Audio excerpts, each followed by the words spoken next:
of the show, Jordan Rogozinski. Hello folks, welcome back to the Jordan 411 Sports Show. And today I'm getting into another round with professional wrestler Hotshot Danny Duggan here. Welcome to the show, Danny. And he's from Winnipeg, Manitoba. And he made his wrestling debut January 8th, 2003. But you lost, I believe. I lost my first match, yep. But it wasn't enough to keep me down. Still going 15 years later. Please welcome to the show, a Hotshot Danny Duggan. Thank you very much for having me.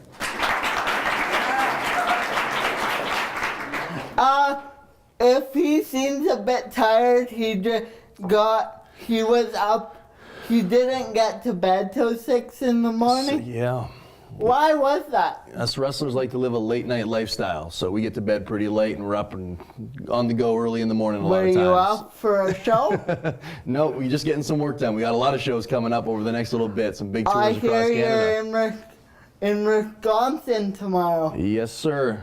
Tomorrow morning. That's a long drive. About 12 hours. When do you leave for that? We're leaving about 8 in the morning, so we're leaving a day early because this past weekend we went to go to Wisconsin, and about 2 hours out of Winnipeg we hit a ditch and we got stuck in the snow and we're trapped in there, so we ended up missing the show. So we're leaving a little early this time. How was that experience, getting trapped in a ditch? Well, we're kind of sitting ducks because we couldn't open the door because the snow was jammed in there pretty good, so we were just hoping and praying nobody came and slid in next to us. Was there food at least? Oh, always food. Lots of food on the go with us. What do you like to eat on the road? I like to eat all kinds of things I'm not allowed to, like Reese's Peanut Butter Cups and Whoppers and all that bad kind of stuff. But if there's somebody to rein me in, we're eating good. We're eating healthy. We're eating protein and eating vegetables. Why do you eat all that bad stuff when wrestlers typically eat healthy? Oh, I typically eat healthy. When I get my choice, I eat the bad stuff. Oh. When I'm cheating a little bit, I'll have the bad stuff. I got a Reese's Peanut Butter addiction. Like, but if I keep that under control, I'm okay. Like I have a cookie addiction. Exactly the same thing. I eat any kind of cookie, just ask my brother and dad. Every day after supper, cookies. So you know what it's like. You put those in front of you, you're going to eat them. Yeah. There's no saying no. Yeah. How many championship belts have you won? I've probably won a little over 20 now, probably close to 25. Which is the best one? For me, the best one would probably be the CWE Championship. That's the Canadian Heavyweight Championship. I've held that 3 times now. And you own that company, right? I'm a big part of that company, yeah. Oh, you own another company, sorry. Explain a bit about that. No, that's CWE. That's Canadian Wrestling's Elite. That started here in Winnipeg, and it started off as a monthly event here in Winnipeg, and now we tour across Canada. We hit up 5 provinces, and we do 3-week tours across the country, which we're doing coming up here in December. We're going across Alberta, Saskatchewan, British Columbia, Manitoba, of course, and all the way out to Ontario. So covering a lot of ground. How do you get your big wrestler for these events? Well, I've been doing this a long time now, so when you've been wrestling as long as I have and as many places I have across North America and internationally, you start to meet some guys along the way and you make friends with some of the big guys and they come to help you out and make your little thing a lot bigger.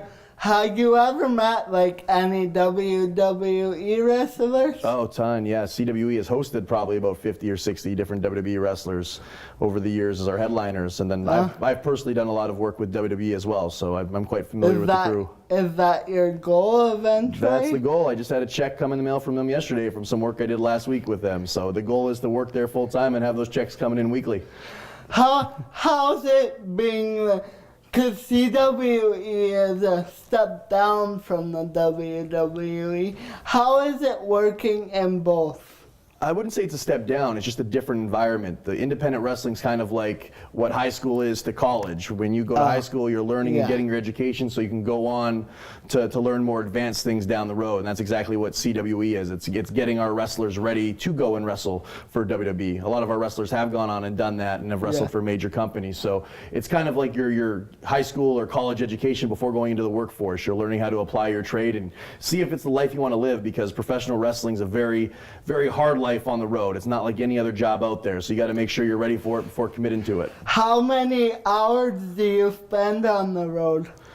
Like when we're doing the tour coming up in December, we're on the road for 21 days straight. So you're living in a different hotel room every night, and you're traveling every day. Is that hard on your back? Because I know when I go to hotels, that's hard on my back. They say the hardest part about professional wrestling isn't the wrestling itself, it's actually the travel, because you get yourself beat up and then you go and sit in a car crammed in there with 5 other big dudes shoulder to shoulder for long periods of time. Yeah, that must be hard. That's when the back starts to hurt a little bit.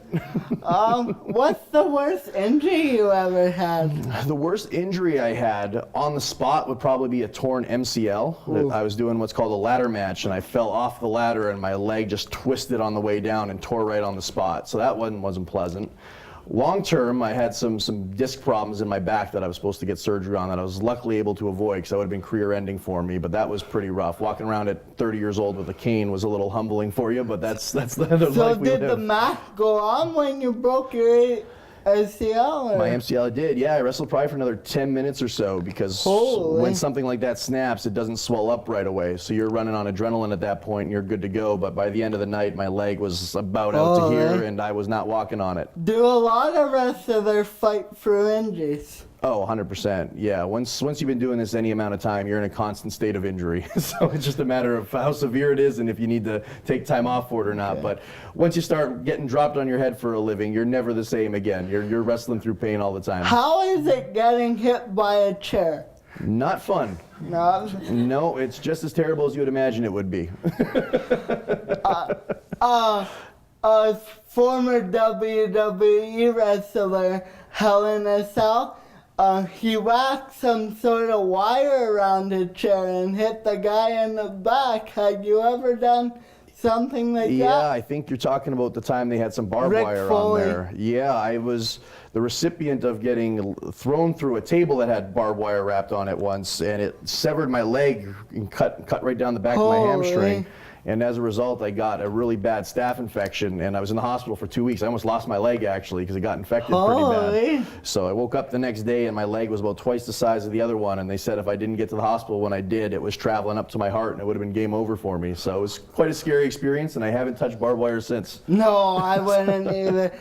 When you go into the Extreme Rule matches, do they warn you, or do they just say you're wrestling so-and-so, and it's ladders and chairs, or what? Most of the time you know ahead of time what your match is going to be, but we have an event coming up in a couple weeks, for example, called Spin the Wheel, Make the Deal, and you have no idea what match you're getting into. You go out there, get ready for your match, and it's decided on the spot. So you have to improvise, and you just got to go out there and do it. So, but it must be fun in character to kind of not know what your match is going to be all the time, too. Well, for me, that's one of the wonderful things about professional wrestling is sometimes it gets a stigma, or people have a misunderstanding that it's all planned and it's all choreographed.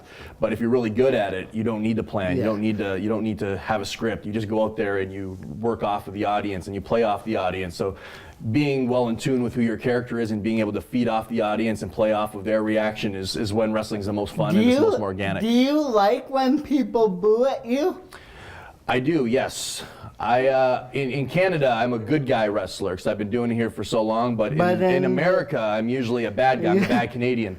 So I have a lot more fun making people boo me and not like me than I do liking me. You get a little more free reign to have some fun that way. Do you engage with the audience? Oh, yeah. I know we can't say some of the things you probably said, but if you can give me one example that's somewhat clean. Well, I wouldn't say something specifically in terms of things we say, but it's if the way I've always looked at it, if I'm a bad guy wrestler, that's a nice fanny pack. I've got one just like that, actually. Okay. I left it in the car. I feel bad now. I should have kept it on. No, when it comes to being a bad guy wrestler, it's our job to make the audience hate us. And sometimes, once again, wrestling has that stigma. Oh, it's all just a show. It's all just fake. So I take pride in making the audience legitimately hate me when I go out there. I'm going to get on your nerves, and I'm going to make you hate me for real when I go out there as a bad guy. Like when I did a show in Tennessee last year, they had to haul a woman away because she tried to stab me. She pulled out a knife and tried to stab me because I got her so mad and angry. But to me, that's me doing my job as a bad guy. If you like me, then I didn't do my job. Intense. It was pretty intense. You probably Had you seen nothing like that? Or? No, I've heard many stories, but I hadn't been a part of something like that. But that's the art of wrestling is we're kind of the puppet masters in the ring playing with the strings of people's emotions. So if you're good at your job, you can make things like that happen. Do you like make jokes in the ring? Like, haha, I can beat you or anything like that? Oh, all kind. Especially if you're getting good guy Danny, you're gonna get a lot of fun. You're gonna get a lot of jokes. I'm high energy and like to have a good time. What bad guy Danny like? He's gonna probably try to fight you. Yeah. Would you ever fight me if I got out of my wheelchair? Well, if you're in the front row and that was my job that night, we're not going to be as friendly as we are right now. I can tell you that right now. So I hope we don't ever meet in a wrestling ring. Who was your trainer, by the way? I was originally trained by a wrestler here in Winnipeg by the name of Tomahawk Gene Swan. He was a second-generation wrestler, and then I did further training with a man by the name of Hotshot Johnny Devine, where I got my moniker from that I use now today. Did you stole that moniker, basically? No, he handed it down to me. He wrestled on TV for many years, probably about a decade, and he was changing into a different character and going a different path on television, and as his student and his top student at the time, he passed along his moniker, passed it down to me at an event in Ontario, and I've been running with it ever since. What's the first thing he taught you about wrestling? Don't screw up or I'm going to punch you in the face. My first trainer was very nice. He was very hands-on and would talk you through things so it made sense. My other one wasn't so kind. It was very much like the tough father, where if you screw up, you're gonna get it. How do you pick your intro music? Well, the music I have is kind of iconic in the industry. I've had it for a long time. It's called Cruel Summer by Bananarama. Okay. And it's a crazy, wild 80s song. You can see it in The Karate Kid. And it's a terrible song, but it's so terrible it's good. And the first time I used it, I was wrestling in the States for the first time. And I was partnered with a wrestling manager, and I was brought in as his cousin. And he was introducing me to the audience, and that was his entrance music, and it played, and I was going, this is terrible, like this is beyond awful.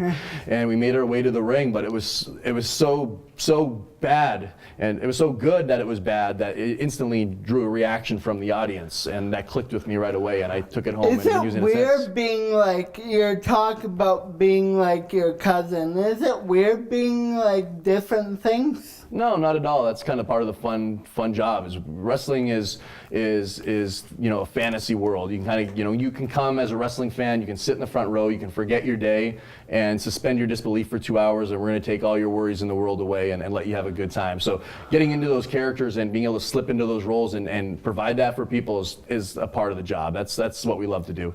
Who's your favorite WWE wrestler? Of all time, a man by the name of Mr. Perfect. He was my favorite wrestler of all time. But also another Winnipegger by the name of Chris Jericho is up there for me. Chris Jericho. Yeah, he's definitely one of my favorites as well. Okay. Y2J. Y2J. Break the walls down. An interesting story, actually. The school we're in right now, one of my greatest rivals actually went to this school. His name is AJ Sanchez, also known as AJ LaRock. He played some football here as well. He's been one of my greatest rivals for about 15 years, and he went to this school. So, yep. Shout out to him then. Yep. He got on the show first. Yep.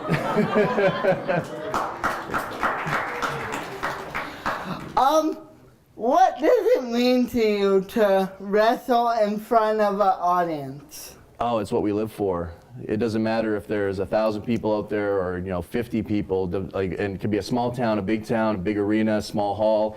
There's nothing, and that's why wrestlers will do it till they're 50, 60, 70 years old, because there's no replacing that adrenaline rush you get being in front of an audience and being able to control a room of people's emotions with your act that night and get them to boo you or get them to cheer you and tell that story in front of them. So it's like no other, and why you see so many guys do it for so long. That's why Ric Flair did it for so long. That's why he still does. Yeah, it's a rush you can't replace. He still does? Once in a while. He doesn't wrestle as much anymore, but he still makes appearances, and it's because once it's in your blood, they say wrestling's the most addictive drug there is. Have you ever seen him? Or yes, I've met him a few times. Yes, sir. How about The Rock? No, he's the one guy that I think who's escaped me in my travels there. Okay. He's too busy on movie sets these days. How's like the McMahon family? They're great. I've got to work a couple segments with Vince McMahon in the last year or He's so. funny, eh? He's a really funny guy. He's one of my favorite personalities in the history of wrestling. So working with him has been really cool. Generation X was good. Yeah. They had some good battles. They have. Now we'll talk about the documentary that you're doing. Tell me a little about that. Well, it's something we're really excited about because being a Winnipeg company traveling Canada doing what we do, we're kind of tucked away to the world and not a lot of people are familiar with the independent wrestling scene here in Canada. Kind of like me. I wasn't familiar until today. And now we're going to make you our biggest fan. Yeah. We're going to get you to a show and you're going to be set.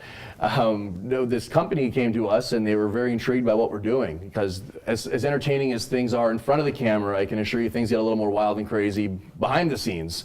Just dealing with the different personalities traveling together on a day-to-day basis and the shows and everything that comes with it. So they want to come on the road and travel with us and film the life of professional wrestling and what goes on behind the scenes to make it all happen on a wrestling tour. So they're going to be coming and filming that, and they're filming a pilot for CBC, and they're hoping to turn that into a weekly television series with them. So we're really excited about that, as I'll put us on a really big national stage and give us a whole new visibility we haven't had before. And your end goal is to go international, so I hope that happens.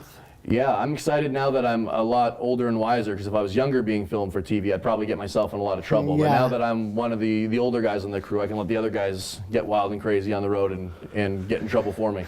So Danny, let's have a look at the clip of your documentary. Let's see it. Manitoba wrestling has had a wide variety of shysters and con artists over the years that have not necessarily always left the best impression of professional wrestling on people. So I made the decision, you know what, I don't really like what's going on here. I think I can do this myself.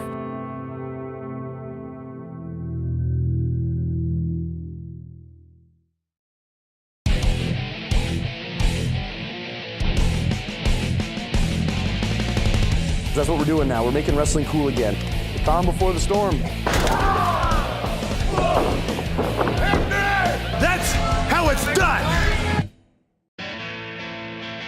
They say the wrestling is the traveling circus, but you name it, we got it here on tour. The only thing missing is my 3 cats.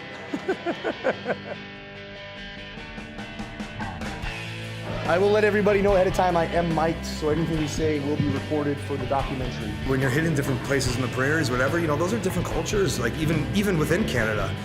And the efforts that Danny puts on to go across the country, it's an invaluable part of the Canadian cultural milieu. I've got a chiropractor and a massage therapist on their way to look at me before I wrestle. How about what about me? Well, It's just if they're coming anyway. I'm the one that has to take all the bumps.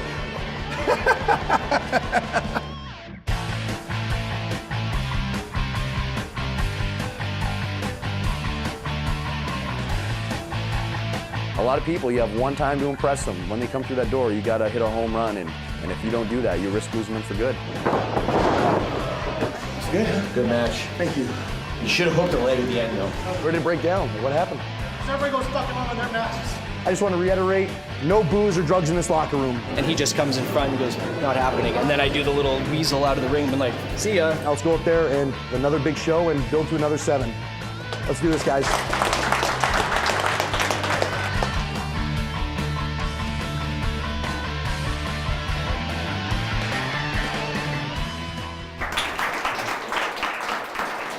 What went into the production of the documentary? Well, there hasn't been too much production yet. What you've seen so far in that clip is them just showing up at shows and getting little bits and pieces here and there to put together, and they showed that to CBC to get their interest. So now that CBC is on board, they're coming on tour and they're going to be filming us around the clock. So CBC's actually gonna come plan. with you? That's the idea, yeah. So eventually, could we see it on CBC? That's what they're coming on the road to film Tune out for that. Look out for that, folks. I know I will. Is it fun dealing with different personalities on the road? I don't know if fun's the word. Challenging may be more correct. When you're dealing with wrestlers, you're dealing with very passionate people. Like wrestlers consider themselves artists because they're painting their vision of art when they go out there and they perform. So when you're dealing with 20 guys on the road that all have a very high opinion of themselves or a high opinion of how they think things should be done, you end up doing what I call a lot of babysitting sometimes, especially with grown men. So it can be challenging at the best of times, but it's a fun challenging because it's all people with a passion for it. Are you kind of the leader? I would say I'm one of the leaders, yes. Okay. What's the best match you ever been a part of?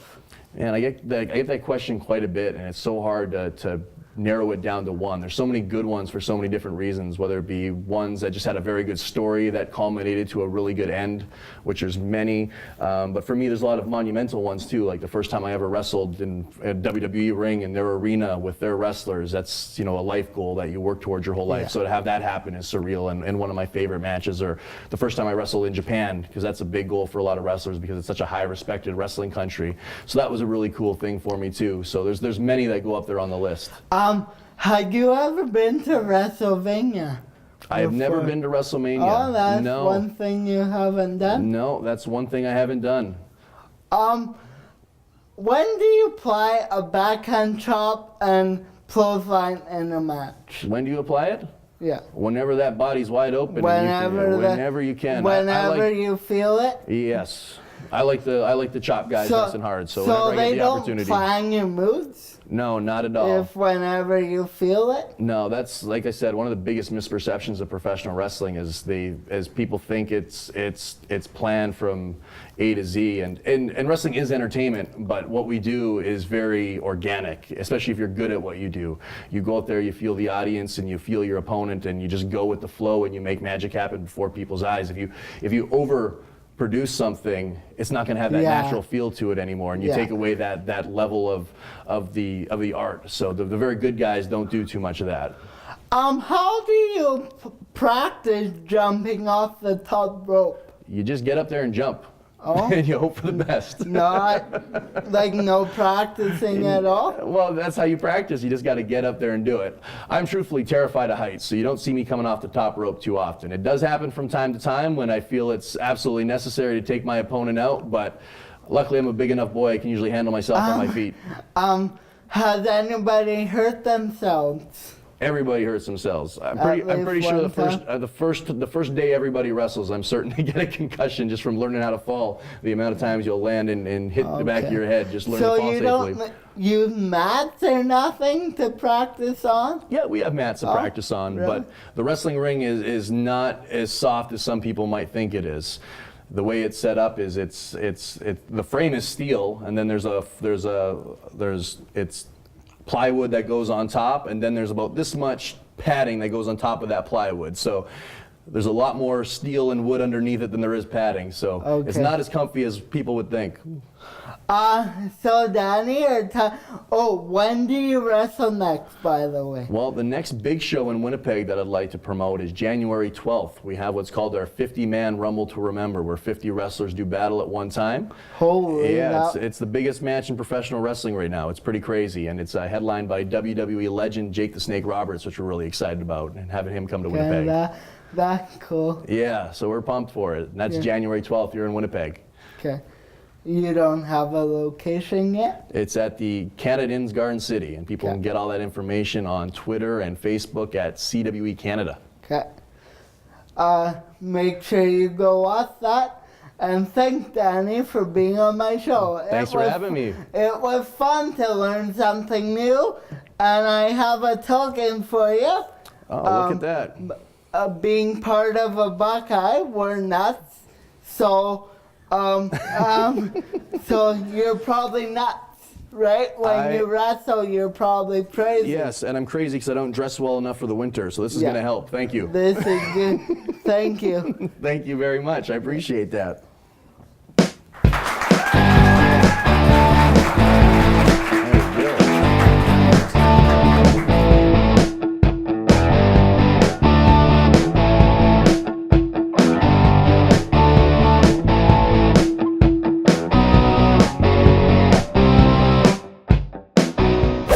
You can catch CWE Adrenaline nationally on Bell Express View and locally on Shaw TV and Bell MTS.